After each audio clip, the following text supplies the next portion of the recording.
The headlines told you America won, 66 days, 2,000 strike sorties, Iran's supreme leader dead, the Natanz facility reduced to rubble, every major ballistic missile launcher in the country destroyed. The Pentagon called it the most successful air campaign since Desert Storm. Flags were waved, speeches were made, and on May 5th, 2026, Operation Epic Fury was officially declared over. But here's what almost every analyst celebrating that victory missed entirely. While the bombs were falling, while the carrier strike groups were repositioning, while Washington was taking its victory lap, something else was happening. Something quieter, something that doesn't show up on satellite imagery or casualty counts. In the 66 days of Operation Epic Fury, Iran earned approximately $4.5 billion, not despite the war, because of it. I've spent years tracking how power actually moves in the modern world, not through armies, but through pipelines, currency flows, and the invisible infrastructure of global commerce. And what I'm about to show you isn't a footnote to the story of Operation Epic Fury. It is the story, the one Washington isn't telling, the one that keeps analysts up at night, in ways no missile threat ever did. Let me start with a number that nobody is talking about. On February 28th, 2026, the day Operation Epic Fury began, oil was trading at $78 a barrel. By March 15th, with the Strait of Hormuz effectively closed and 150 tankers sitting motionless at its entrance, oil had reached $107 a barrel, a 37% increase in 15 days. That spike wasn't an accident. It wasn't collateral damage. It was, from Tehran's perspective, the entire point. Here is the mechanism that nobody in the mainstream conversation is properly accounting for. Iran, prior to the operation, had been exporting approximately 1.8 million barrels of oil per day. Much of that flow moved through channels that Western sanctions had long attempted to choke off: the so-called grey fleet, Chinese state insurance, indirect routing through intermediaries in Oman, the UAE, and Malaysia. Washington knew about it. Washington tolerated it because the alternative, genuinely zero Iranian oil in a tight market, was politically unacceptable at home. When Epic Fury began, that tolerance ended. Iranian exports dropped sharply. But here is the part that requires you to hold two things in your mind simultaneously. When Iranian supply disappeared from global markets, the price of every barrel of oil that Iran had already pre-sold under long-term contracts to Chinese and Indian buyers increased dramatically. Iran had hedged, not perfectly, not entirely, but enough. Iranian financial institutions, working through intermediaries in Beijing and through mechanisms specifically designed to evade SWIFT-based tracking, had structured forward contracts on oil at pre-war prices that became enormously profitable the moment the price spiked. You don't need to export oil to make money when oil prices double. You just need to have bet that they would. That's $4.5 billion, not stolen, not seized, earned. Through the oldest mechanism in finance, being right about a price move before your enemy pulled the trigger. But that's only the first layer of what Washington's victory celebration is obscuring. Let me show you the second. The American munitions problem is not theoretical, it is acute. 2,000 strike sorties in 66 days sounds impressive. And it was impressive. Tactically, operationally, the execution was remarkable. But 2,000 sorties against hardened, dispersed targets requires an enormous quantity of precision-guided munitions, JDAM kits, Tomahawk cruise missiles, GBU-57 bunker busters, the only weapon in the American arsenal capable of reaching deeply buried nuclear infrastructure. The United States military entered Operation Epic Fury with stockpiles that were already stressed from 2 years of support to Ukraine. It exited Epic Fury with inventories that defense analysts are now describing, in classified briefings that are quietly leaking into think tank circles as concerning. Concerning is a word that defense procurement officials use when they mean dangerously low. The production lines for Tomahawk missiles produce approximately 500 units per year. The United States fired more than that in the opening 96 hours of epic fury alone. Raytheon can accelerate, Lockheed can surge, but defense industrial base surges take 18 to 36 months to translate into actual deliverable weapons, which means that right now, today, there is a window, a gap, a period during which American conventional deterrence is meaningfully degraded compared to where it stood on February 27, 2026, the day before the operation began. Iran knows this. China knows this. Russia knows this. And here's the uncomfortable question that the victory parade is actively preventing Washington from confronting. What was the strategic objective? The stated objectives were clear. Destroy Iran's nuclear program. Eliminate its ballistic missile threat. Remove the leadership that had enabled regional proxy warfare for 2 decades.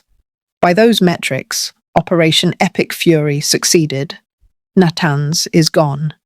Khamenei is dead.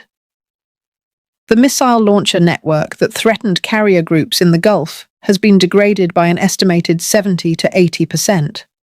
But strategy is not about stated objectives.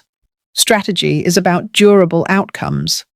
And durable outcomes require asking a question that nobody in Washington's current political climate wants to answer honestly. What comes next? Iran is not Iraq in 2003. It is not a state whose institutions dissolved on contact with American military power. The Islamic Revolutionary Guard Corps is not a conventional military that surrenders when its commander falls. The network of proxies, financial channels, ideological infrastructure, and regional influence that Tehran spent 40 years building did not disappear on May 5th when the operation was declared over. It dispersed. It went underground. It began the process of reconstitution that every ideologically driven militant organization has demonstrated it can execute, from the IRA to Hezbollah to the Taliban after 2001. Here is a data point that is not receiving the attention it deserves. In the 30 days following the formal end of Operation Epic Fury, Houthi attacks on Red Sea shipping increased by 40% compared to the 30 days before the operation began. Read that again.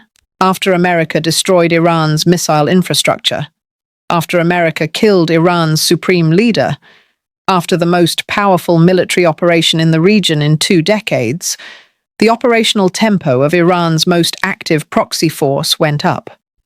Because the Houthis don't need Tehran to give them orders anymore. They have the weapons, they have the training, they have the ideology, and they have every incentive, with their patron martyred on international television, to demonstrate that martyrdom accelerates rather than terminates the project. That is what winning a battle and losing a war looks like from the inside. Now let me show you the third dimension of this story, the one that doesn't involve bullets or barrels at all. It involves insurance, and it involves a shift in global financial architecture that is going to outlast every headline generated by Operation Epic Fury. I've covered in previous analysis how Lloyd's of London's withdrawal of war risk coverage for Gulf shipping created a crisis that the Trump administration resolved through the DFC, the Development Finance Corporation, which stepped in with American sovereign guarantees to keep tankers moving. That was framed as an American victory over British financial leverage, and in the narrow sense of the immediate crisis, it was. Tankers moved. Oil flowed. The economic chokehold was broken. But here's what that framing misses. The moment Washington deployed its sovereign balance sheet to back maritime insurance in an active conflict zone, it did something that cannot be undone. It established a precedent. It said, in effect, that access to global trade routes is now a function of American political decisions rather than actuarial calculations. That if you are inside the American security perimeter, you sail. If you are outside it, you don't. China has been building the infrastructure to exist outside that perimeter for the better part of a decade. Sino Shore, the People's Insurance Company of China, the Grey Fleet, the entire parallel architecture of Chinese state-backed maritime finance.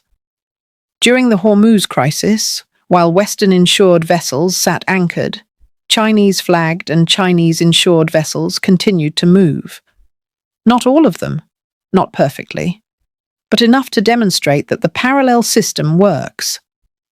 Every day that the American sovereign guarantee operated as the only alternative to Lloyd's, more shipping operators ran the calculation. More of them concluded that building relationships with Chinese insurance infrastructure was a rational hedge against the next time Washington decided to use trade access as a geopolitical tool. The DFC victory solved a 72-hour problem and created a 10-year vulnerability.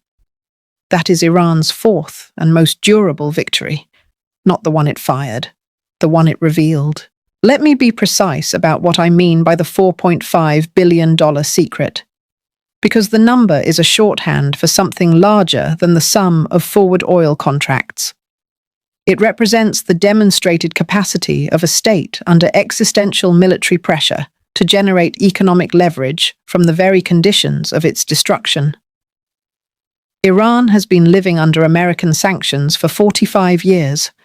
It has developed, through necessity, financial architecture of extraordinary resilience. Crypto channels, commodity barter arrangements, state-backed currency swap lines with China and Russia that bypass dollar-denominated clearing entirely. When Epic Fury began, that architecture activated. The same channels that moved Iranian oil in defiance of sanctions moved Iranian capital in defiance of the war. The 4.5 billion is the number we can trace. The true figure, including capital that moved through mechanisms that Western intelligence cannot fully track, is almost certainly higher. And here is the implication that should be disturbing to anyone thinking seriously about what deterrence means in 2026. The traditional logic of American military power rests on a threat that has been implicitly credible for 80 years. Cross us, and we will destroy you. The destruction will be so complete, so overwhelming, so economically ruinous that no rational actor will risk it. Operation Epic Fury was supposed to be the demonstration of that logic, the definitive proof that America's word is backed by the most powerful conventional military force in human history. Instead, it demonstrated something different. That a state which has spent 4 decades hardening its financial infrastructure against American pressure, which has built parallel systems of insurance, banking, and commodity trade, which has pre-positioned its economic interests to profit from the very conflict it anticipates, can absorb an American military campaign and emerge with its financial position improved. Not its military position, not its political position, its financial position. That is a new data point for every government on Earth that is currently calculating its relationship with Washington. There is one more dimension of this story that we have not yet discussed, and it is the one that I believe will define the next decade more than anything that happened in Iranian airspace between February 28th and May 5th. China watched everything. Not just watched, documented, analyzed, war-gamed. Chinese military observers have now seen in operational detail how the American military executes a large-scale air campaign against an adversary with sophisticated air defenses, drone warfare capabilities, and missile forces. They have seen the munitions consumption rates. They have seen the intelligence fusion requirements. They have seen which systems performed and which systems struggled. They have seen the logistics tail. They have run the delta against what a comparable campaign in the Taiwan Strait would require. And they have noted, with great professional attention, the gap between what American inventories contained on February 27th and what they contain today. Chinese military doctrine has a concept that translates approximately as the period of opportunity, a window during which the adversary's capacity for large-scale conventional operations is degraded by the costs of a previous engagement. American defense planners are now looking at an 18 to 24-month window during which the resupply of critical precision munitions will not be complete, during which the industrial base is ramping but has not yet ramped, during which the military geometry of any Taiwan contingency looks different than it did before Epic Fury began. That window is not a secret. Both sides know it exists. In May 2025, Xi Jinping hosted leaders from across Latin America at the 4th China CELAC Forum. He announced a $9 billion credit line for the region. This was not an accident of timing. It was a demonstration that while America was consuming its munitions, stockpiles, and its political capital in the Middle East, China was investing in the next generation of economic relationships that will determine whose trade routes, whose infrastructure, and whose currency dominate the second half of this century. America won the air war over Iran. What Iran won is more durable. It won the demonstration that America's financial architecture can be exploited from within a conflict. That American sovereign guarantees, once deployed, create dependencies that constrain future American choices. That proxy networks survive the destruction of their patrons. That the period after a decisive American military victory is often the period of maximum vulnerability, when stockpiles are depleted, allies are exhausted, and enemies are calculating. The $4.5 billion is not a final score. It is a proof of concept.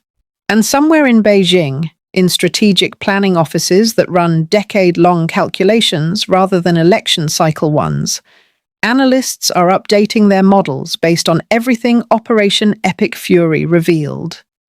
They are noting which American systems are irreplaceable on short notice. They are noting which allies held firm and which hedged. They are noting where the gaps are in American deterrence architecture that a 66-day air campaign just made visible to anyone paying attention. The operation is over. The war is not the war that matters. The war that matters is the one being fought in insurance markets and currency swap lines and forward commodity contracts and shipping route dependencies. The war that determines whose infrastructure the world runs on, whose financial systems process global trade, whose guarantees mean something and whose don't. That war did not begin on February 28, 2026.